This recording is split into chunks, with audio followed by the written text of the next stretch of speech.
5월 16일입니다. 하나님의 징계와 심판이라는 제목으로 사무엘상 5장 1절에서 12절까지 말씀입니다. 하나님께서 이 범죄한 이스라엘을 징계하시기 위해서 블레셋과의 전투에서 지게 하셨어요. 법궤를 가져갔지만 소용이 없었습니다. 하나님께서 예고하셨던 대로 이 전투에서 엘리의 두 아들이 죽었습니다. 그리고 패전 소식을 듣고 또 법궤까지 뺏겼다는 소식을 들은 엘리 제사장도 또 죽습니다. 또 엘리의 며느리 임신하고 있었는데 해산한 후에 또 죽었습니다. 전투에서 이긴 블레셋 사람들이 하나님의 궤를 빼앗아서 아스돗이라는 도시로 가져갔습니다.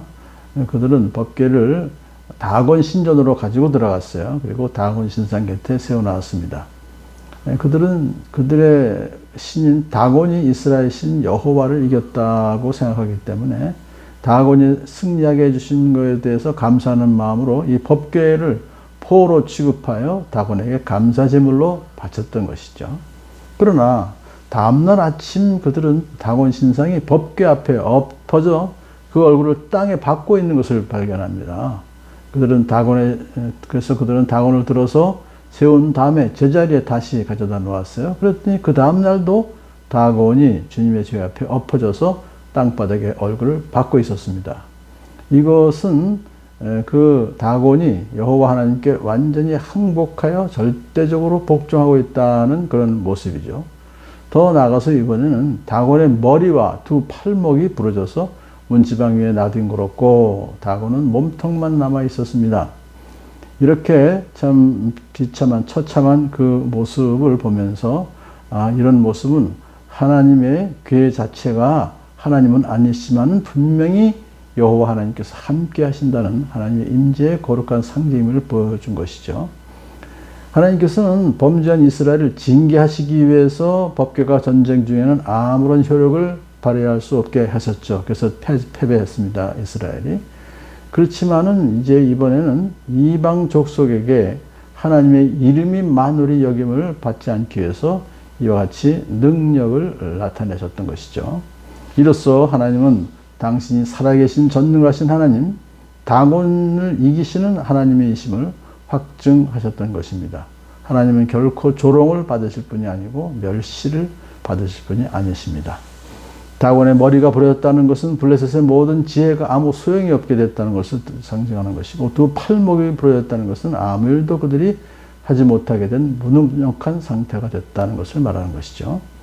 자, 그것을 머리와 두 팔목을 문지방 위에 나돌게 한 것은 다곤을 경배하기 위해서 들어오고 나오는 모든 블레셋 사람들에게 다곤 신의 무능력함을 똑똑히 보여주기 위해서 그렇게 하셨던 것이죠. 그래서 다곤의 제사장들과 예배한 사람들은 문지방을 밟지 않고 넘어서 다곤 신전에 들어갔습니다.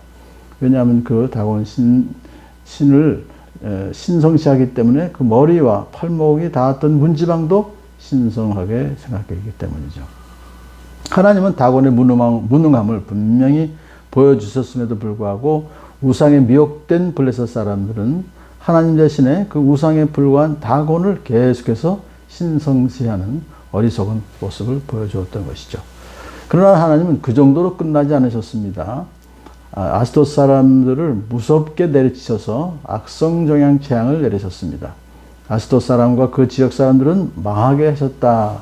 그들은 정향으로 죽게 되었다. 하나님의 심판받아서 그런 뜻입니다. 그제야 아스돗 사람들은 이스라엘 신이 자기 다곤 신을 무섭게 내려치신다는 것을 깨닫죠. 두려움에 사로잡힌 아스돗 사람들은 그 법 하나님의 궤를 이제 어떻게 할까 하다가 가드로 옮기게 했어요. 블레셋 통치자들의 회의를 통해서. 가드는 블레셋 도시 중에 하나로서 아스돗 동쪽으로 20km 정도 지점에 있는 것인데 성벽이 잘 갖춰져 있는 아주 튼튼한 요새였습니다. 법궤가 가드로 옮겨진 후에 주님께서는 또 그 성읍을 내리치셔서 악성 종양을 또 생기게 하셔서 큰 혼란에 빠지게 했습니다. 어린아이나 노인이나 할 것 없이 모두 다 하나님의 심판을 받은 것이죠. 그러자 이번에 그들은 에그론으로 하나님의 궤를 보냈습니다. 에그론 역시 블레셋의 5대 도시 하나인데 이것은 바알 세숲이라는 아주 신이 유명했습니다. 에그론 사람들은 이미 아스돗과 가드에서 악성 종양으로 많은 사람이 죽었다는 사실을 알기 때문에 결사적으로 그 법궤가 들어오는 걸 저지했어요. 그래서 그들은 블레셋 통치자들을 또 불러 모아서 요청합니다. 이스라엘의 교회를 돌려보내서 그 있던 자리로 돌아가게 하고 우리와 우리 백성은 죽지 않게 해주시오. 자, 그런데 그 결정이 나기도 전에 이스라엘의 하나님께서 이스라엘 에그론을 무섭게 내주셔서 온 성읍 사람들이 죽을 지경에 이르러 큰 혼란에 또 빠지게 됩니다. 죽지 않은 사람들은 악성 종양이 생겨서 온 성읍에서 비명소리가 하늘에 사무쳤던 것이죠.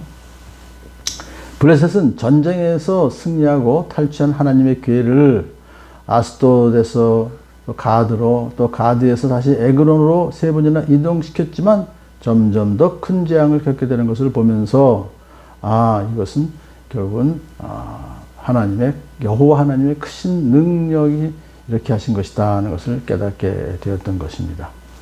그 재앙을 이제 피할 수 있는 길은 그래서 하나님의 교회를 다시 이스라엘로 돌려보내는 것이 살 길이다 라고 생각했지만 그것은 잘못된 생각이죠. 그들은 하나님은 모든 인간의 생사화복을 주관하시는 전능하신 하나님이시며 공의의 심판자이심을 인정하고 회개할 때 그러한 모든 재앙으로부터 그들은 벗어날 수 있게 될 것을 그들이 몰랐던 것이죠. 그냥 법궤만 이스라엘로 돌려보내면 되겠다라고 생각했던 것이 잘못이죠. 여하튼 하나님은 일시적이나마 블레셋 사람들에게 모욕을 당하셨지만 다시금 그들을 심판하심으로 다시금 당신의 영광을 되찾으셨던 것입니다. 우리는 하나님이 이스라엘을 징계하셨지만 또 하나님은 블레셋을 심판하시는 하나님이셨던 것을 보면서 이것을 교훈 삼아서 우리가 하나님을 모든 매사에 인정하며 하나님께 순종하여 하나님께 영광 돌리는 삶을 살아가는 저와 여러분들을 축복합니다.